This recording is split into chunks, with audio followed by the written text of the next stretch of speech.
Haya, kwa sababu tumepewa baraka na Father wetu leo, ametuombea, amebariki mtoto wetu, mimi kama mjumbe wenu I officially declare this building open.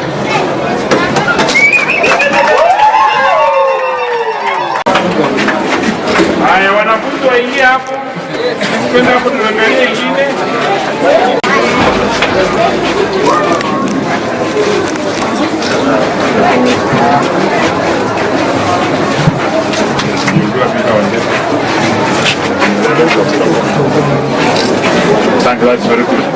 Wacha nichukue leo kama the International Girl Child Day.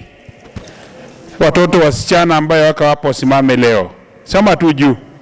Watoto tu wote wasichana wasimame.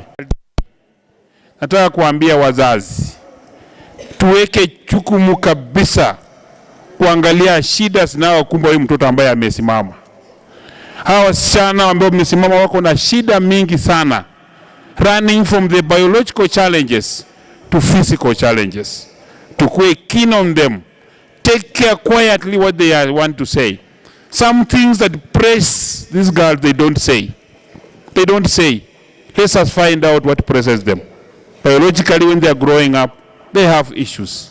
Sasa kwa sababu ni siku yenu, nataka kila mtu mwenye yako hapa apike makofi ya mwaka kusherekea siku ya wasichana hawa. Endelea kupika makofi kabisa kwa siku leo ya International Girl Child Day. Wasichana kuperform well katika university subjects. First, mpaka to equip girls schools to compete the best boys we have in the country. Because utakuta kwamba boys schools siko well equipped in terms of laboratories and everything. They are equal people in thinking. Those in fact girls are more bright than when a boy and a girl go home the evening. If it's a day school, you realize that msichana anaenda maji, anakuja kupika, anatafuta kuni, anaenda kwa tinga, msichana, the boy has time to sit and study. So we also have to look at the roles and the time and opportunity and space to give to the girls for purposes of them to perfect where they are. With the PS to see what are the grievances about Dr. Melee. Personally, I have not gone through the grievances. I will go through the grievances as a member of parliament. But when the ministry finds a way, when the ministry kianza kuona watoto wanalalamika, they must always be swinging in very fast. They delay to swing in that institute. If they came in very fast, they will have saved that girl ambaye alipigwa risasi. Also the police overusing the powers of the gun. The gun is for criminals. The gun is not meant for girls. The gun is not meant for boys in schools. The guns are meant for bad animals and bad criminals. It's very wrong to have to misuse the arms, firearms, on that day. That girl was armless.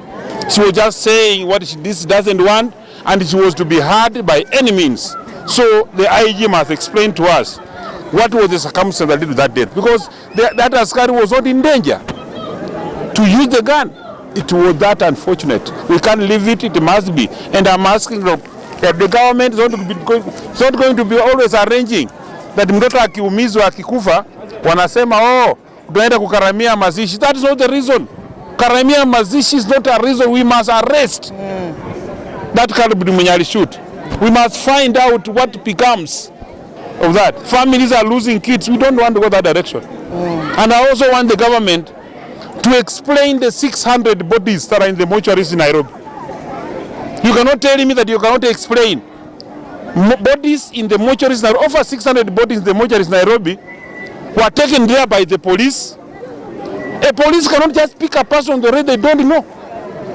And when they go to write, they must be writing the right particulars. The police must give us the particulars of the bodies they have taken to mortuaries. Some of those bodies in the mortuaries must have been the massacre process that took place during the Gen Z strikes. So we must be told, kuna watoto wana miss in families that are missing their kids must get to know and get the bodies, because they have decomposed bodies. It requires a DNA to test. 600 is a mass. More is just, in fact, it should be called an international massacre for the 600 bodies. We must know where are those bodies. When the police took the bodies into the mortuary, you must first state where you took the body. You must first explain the date of maybe it was a road accident or it was from mob justice, they must be having the data. Kweli usemwe. Gachagua amekosea nini Kenya? Personally, the reasons why Gachagua is being vilified might be personal reasons. I cannot be part of a team that is going to execute an impeachment over personal issues. I cannot. And that's why when they gave me a chance to vote, I refused to vote. And two, even if I voted 44 votes to 45, the difference was going to be 0. There was no difference. So I stood firm. Out of the 9 MPs of Bungoma, I was the one who said, please, you have given me a chance to vote, but I'm not voting. I did not vote because I didn't want to be part of the vilification or impeachment. And I'm asking the sobriety of Senate. Let the Senate be informed by reason. Because what we do in Parliament, both of our parliaments can be challenged by the courts. The courts are waiting now to interpret every count. Legal and everything. Me, I don't sympathize with anybody, but I don't have a reason why I should fight anyone. In any case, the churches have spoken. Ole Sapit of the ACK, he spoke. He spoke of forgiveness. He spoke of how we can lead this country through forgiveness. Even in your home, nyinyi mko hapa na wazazi. Baba na mama kwa nyumba. Kama ingekuwa kila kosa mama anaenda, hatungekuwa na familia in Kenya. Ni kusameana, wanasameana. Every day mistakes, we run through the mistakes. I'm only asking for us. It's not yet late. It's not yet late. It's not yet late. We can still reason in this country. Things that we will have even handled instead of the impeachment. Instead of dealing with impeachment, MPs could have seen what is the hurry for moving from NHIF to chief or chef. You see, they explained to us. There is, and in fact, you cannot just, and you see even some people lost jobs. Actually, from NHIF to chief, some people lost jobs. And then data was lost. And that's not even the major reason. The other thing that we lost in this country is eduafia. You realize that these kids, these schools, when they were sick during the UPI and eduafia time, they were just being taken to hospital, they are treated, the insurance pays the money, they come back to school. When eduafia was removed, some students were on dialysis, even some were outside this country on dialysis. The insurance stopped and the parents were to pay from India. Some parents were going to pay as much as 2 million in India. So let us prioritize the people's issues.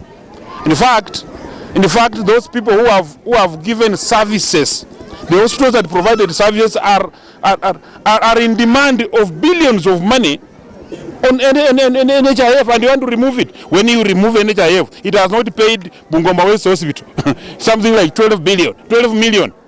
It has not been paid, and you are rolling it out. You bring a new, but you know legally, Bungoma West cannot go and sue chief. He can't sue because it's a different body. You need to sue NHIF, which is deleted. So those are the challenges we're asking ourselves. So there are so many things we can handle as a country and as a parliament. Those are the nitty-gritty things we must be handling as parliament, not impeachment. Tunashukuru mheshimiwa kwa sababu timu yetu ya volleyball ilipoenda county competition, mheshimiwa alinunulia team uniform. Pigieni mheshimiwa makofi. Kitu cha pili ambacho mheshimiwa ametufanyia, wasichana, next year si tuna promise mheshimiwa kwamba tunaenda nationals. Mheshimiwa, that is a team to watch. Wana practice on daily basis. Na ninajua next year tutaenda nationals. Hawa wasichana wetu ni wazuri sana. Kitu cha pili ambacho ningependa kusema, shukrani ya pili. Mheshimiwa ametusaidia kwa kulipia watoto karo kwa shule yetu. Huyu ni mheshimiwa wa nguvu. Wazazi, leteni watoto Luuya, mheshimiwa awalipie fees. Mimi ningekuwa ati kwangu ni hapa karibu, ningebadilisha kura yangu ikuje wapi? Hapa. Lakini kura yangu sasa ubaya iko Nairobi. Tutaongea na mzee akikubali, tutabadilisha. Kitu cha tatu, mheshimiwa, sasa ninakuomba, nilipokuja wakati wa handing over niliambiwa na the former principal ya kwamba mheshimiwa alikuwa amepromise kujengea Luuya Girls a multipurpose hall for the school and the school community for use. Hata akanionyesha ya kwamba sehemu ambayo hiyo multipurpose hall ilitakana ijengwe. Tunakuomba mheshimiwa. Kwa Anthony Juma nikiwa senior assistant chief wa hapa mheshimiwa,